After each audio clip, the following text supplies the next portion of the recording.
Please subscribe the channel and by pressing the bell icon you can never miss any update. नमस्कार दोस्तों, ज्ञानशाला channel में आपका स्वागत है। दोस्तों, आज के इस वीडियो में हम बात करेंगे इतिहास विषय के कुछ महत्वपूर्ण प्रश्नों के बारे में। जैसा कि आप लोगों को पता होगा कि इस समय आयोग प्रश्नों में विविधता लाते हुए किसी प्रश्न को सीधे सीधे नहीं पूछ रहा है। किसी भी प्रश्न के 2 या 3 डायमेंशन अवश्य ही वह रखता है तथा इसके साथ ही कुछ प्रश्न ऐसे भी पूछ रहा है जिसको वह विगत वर्षों में पूछा हुआ है और उनसे दोहराव कर ले रहा है। इसी स्थिति को देखते हुए हमने कुछ प्रश्नों के संग्रह किया है तथा आप इन प्रश्नों के आंसर लिखने का प्रयास करिए। इन प्रश्नों के आंसर लिखने से आपको इन प्रश्नों के जुड़े सभी टॉपिकों के बारे में रिवीजन हो जाएगा तथा यदि किसी भी टॉपिक से कोई भी प्रश्न आता है तो आप एक अच्छा उत्तर लिखने की स्थिति में रहेंगे। तो इस क्रम में मेरा पहला प्रश्न है कि उत्खननों से प्राप्त नवीन प्रमाणों के आलोक में सैंधव सभ्यता के नगर नियोजन पर प्रकाश डालिए। इस प्रश्न का यदि उत्तर आप अच्छे से लिख लेते हैं तो सिंधु सभ्यता में नगर नियोजन से संबंधित कोई भी प्रश्न आता है तो आप एक अच्छी स्थिति में रहेंगे। अगला प्रश्न है, अशोक के अभिलेखों में धम्म शब्द प्रमुखता से उल्लिखित है। क्या उसका इसे धम्म लिपि कहना औचित्यपूर्ण है? स्पष्ट कीजिए। चंद्रगुप्त मौर्य के प्रशासन पर टिप्पणी लिखिए। अगला प्रश्न है, संगमकालीन समाज के विशिष्ट तत्वों का निरूपण कीजिए। अगला प्रश्न है, अलाउद्दीन खिलजी के विजयों पर विस्तृत टिप्पणी लिखिए। दोस्तों, यह अलाउद्दीन खिलजी पर आयोग इस बार संभवतः प्रश्न बना सकता है क्योंकि अभी एक फिल्म बन रही है पद्मावती, जिसका विरोध गुजरात तथा राजस्थान के राजपूतों ने किया है। तो साथ ही अलाउद्दीन खिलजी द्वारा की गई उसकी बाजार व्यवस्था नीति भी महत्वपूर्ण है। इसलिए अलाउद्दीन खिलजी से प्रश्न आने की पूरी संभावना है। अगला प्रश्न है, अकबर की धार्मिक नीति की विवेचना करें।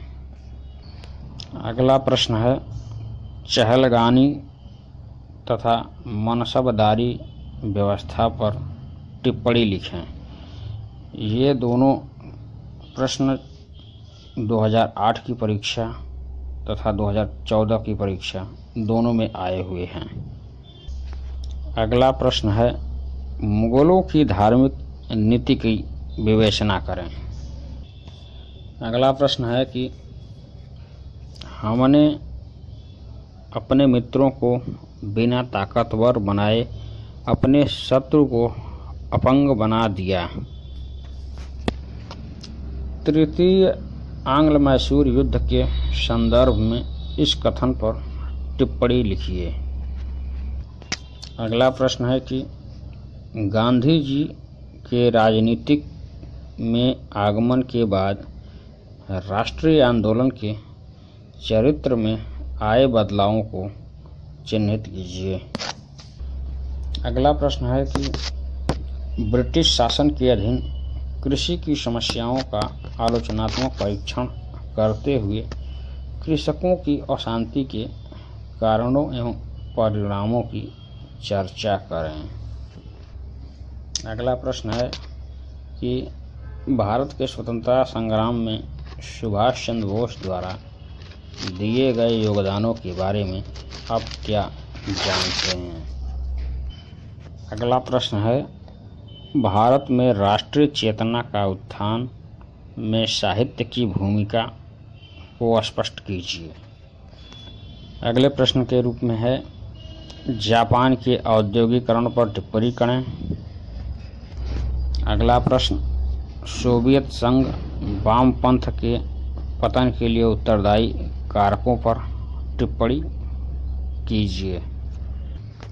अगला प्रश्न है औद्योगिक क्रांति से आप क्या समझते हैं। ब्रिटिश लोगों के सामाजिक, राजनैतिक और आर्थिक जीवन पर इसका क्या प्रभाव पड़ा। अगला प्रश्न ईस्ट इंडिया कंपनी के शासन के अंतर्गत भारत में भू राजस्व व्यवस्था के विकास को रेखांकित कीजिए तथा ग्रामीण समाज पर उसके प्रभावों को भी इंगित कीजिए। अगला प्रश्न है बिस्मार्क ने रक्त और लौह की नीति से नवीन जर्मनी का निर्माण किया। इस कथन की विवेचना कीजिए। अगला प्रश्न 1949 की चीन की क्रांति के कारणों की विवेचना कीजिए और विश्व राजनीति पर पड़े इसके प्रभाव को भी इंगित कीजिए। अगला प्रश्न है कि पुनर्जागरण से आप क्या समझते हैं। इसकी प्रमुख विशेषताओं पर प्रकाश डालिए। अगला प्रश्न सोवियत संघ के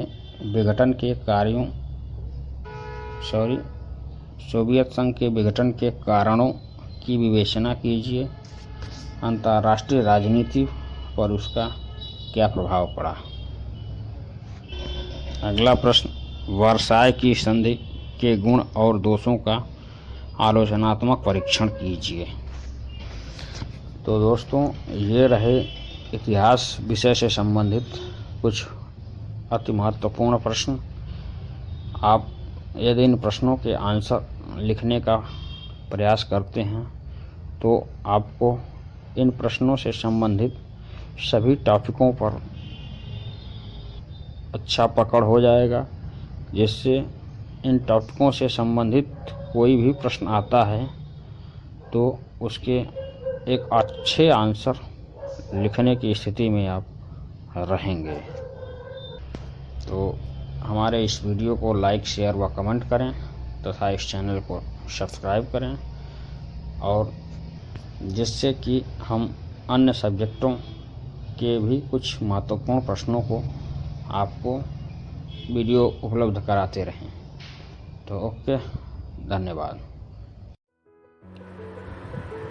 Please subscribe the channel, and by pressing the bell icon you can never miss any update.